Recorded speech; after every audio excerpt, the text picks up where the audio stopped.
Selamat pagi murid-murid. Sila bersedia untuk belajar bahasa Melayu pada hari ini. Baiklah, sekarang keluarkan buku teks bahasa Melayu tahun 5 dan buka muka surat 55. Pada hari ini kita akan mempelajari tajuk keselamatan di Padang.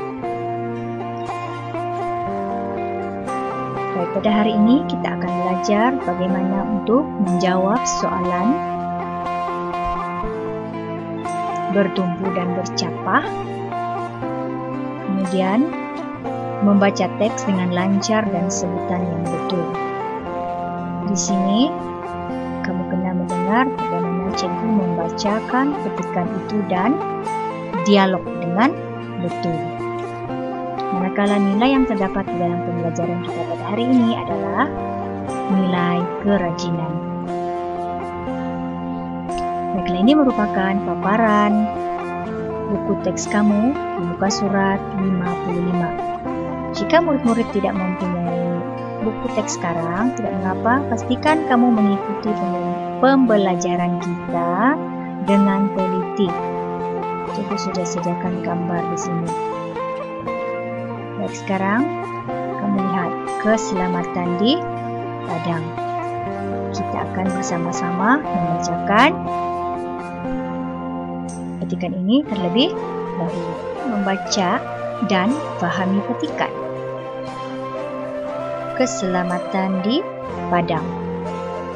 Pada setiap petang Rabu, SJKC Taman Sepadu mengadakan latihan permainan bola sepak dan bola jaring. Sebelum latihan, Cikgu Fahri akan memastikan kawasan permainan dan peralatan sukan selamat digunakan.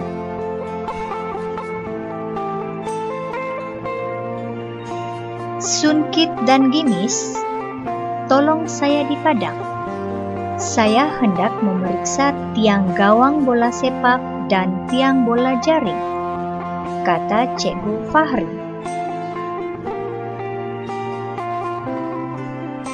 Perlukah tiang gawang bola sepak dan tiang bola jaring ini diperiksa selalu, Cikgu? Tanya Gimis.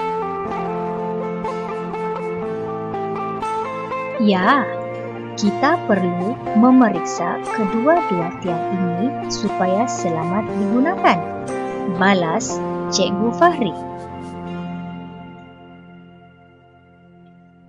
Tiang besi yang lama akan berkarat dan mudah reput atau patah. Malang tidak berbau. Palang atau tiang itu boleh terjatuh lalu menimpa pemain dan sesiapa yang berada di kawasan itu, jelas Cikgu Fahri. Cikgu Fahri juga menjelaskan bahawa tiang bola jaring perlu kukuh, tidak mudah tumbang dan selamat digunakan. Tiang itu perlu direbahkan atau disimpan setelah digunakan. Kamu baca semula petikan ini dengan betul dan membaca dialog dengan sebutan dan intonasi yang betul.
Baiklah, cikgu harap kamu dapat membaca petikan dan dialog tadi dengan sebutan yang betul dan intonasi yang betul.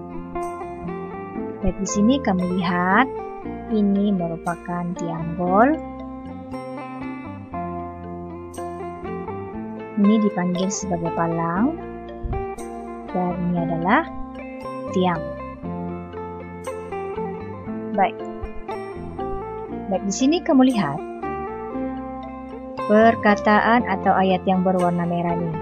Ini adalah peribahasa. Malang tidak berbau. Apa yang dimaksudkan dengan malang tidak berbau? Baik, malang tidak berbau bermaksud kecelakaan yang terjadi secara tiba-tiba. Maksudnya di sini, sesuatu yang berlaku itu adalah tanpa kita sedari. Kecelakaan ini maksudnya kemalangan. Lihat saja dalam gambar ini.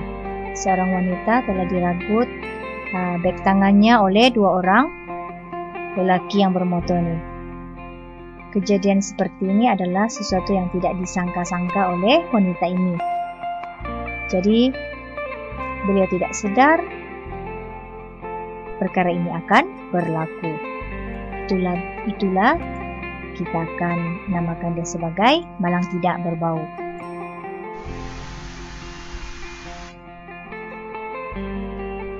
Baik, dalam gambar ini kamu lihat ini adalah satu peristiwa yang pernah berlaku dan benar-benar berlaku beberapa tahun yang lalu, di mana seorang budak bermain.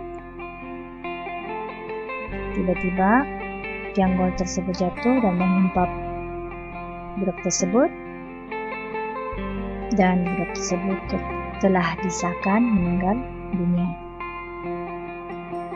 Oleh itu, cikgu harap kita akan sentiasa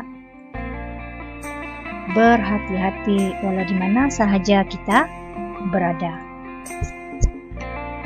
Baik, seterusnya latihan.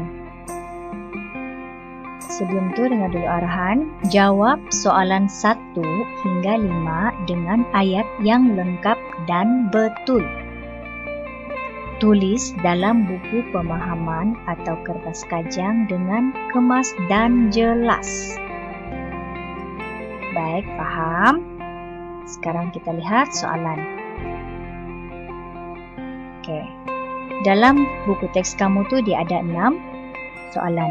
Terdapat 6 soalan, tapi cikgu minta kamu jawab cuma soalan 1 sehingga soalan 5 sahaja. Baik, lihat di sini. Soalan pertama. Siapakah yang diminta oleh Cikgu Fahri untuk membantunya di Padang? Cikgu mau kamu menjawab soalan ini dengan ayat yang lengkap. Kamu lihat contoh yang cikgu berikan ya. Cara penulisan jawaban kamu pun seperti ini. Tengok. Soalan 1. Sebelum itu jangan lupa tulis muka surat berapa. Kemudian soalan 1. Siapakah yang diminta oleh Cikgu Fahri untuk membantunya di Padang? Jawaban kamu tulis di sini seperti ini. Cikgu Fahri meminta Sun, Kit, dan Gimis untuk membantunya di Padang. Sekarang kamu lihat pula soalan yang kedua. Bilakah latihan permainan bola sepak dan bola jaring diadakan? Untuk menjawab soalan ini, kamu mesti baca semula petikan yang kita sudah baca tadi. Sila jawab menggunakan ayat yang lengkap. Soalan yang ketiga, apakah maksud peribahasa malang tidak berbau? Ini cikgu sudah terangkan tadi. Jadi, jawab dengan ayat yang betul. Seterusnya, soalan 4. Mengapakah tiang-tiang itu perlu diperiksa? Di sini kamu lihat ada tanda nih. Ini maksudnya kamu kena pikirkan jawaban dengan betul. Begitu juga dengan soalan yang kelima. Pada pendapat kamu, siapakah Cikgu Fahri? Berikan. Baik.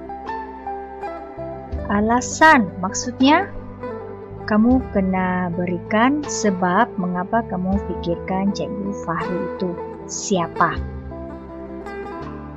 Tengok, cara menjawab pun mesti betul. Dia kata di situ pada pendapat kamu.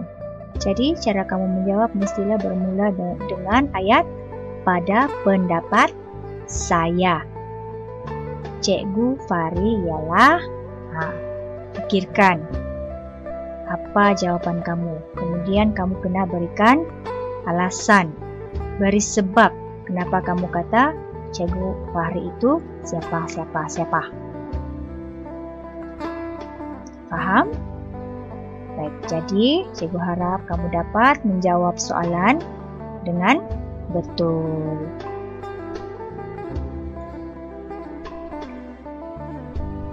Baik, sebelum mengakhiri pembelajaran kita pada hari ini, suka Cikgu ingatkan. Sebagai peringatan, jangan lupa hantar hasil kerja kepada Cikgu melalui WhatsApp atau Google Classroom.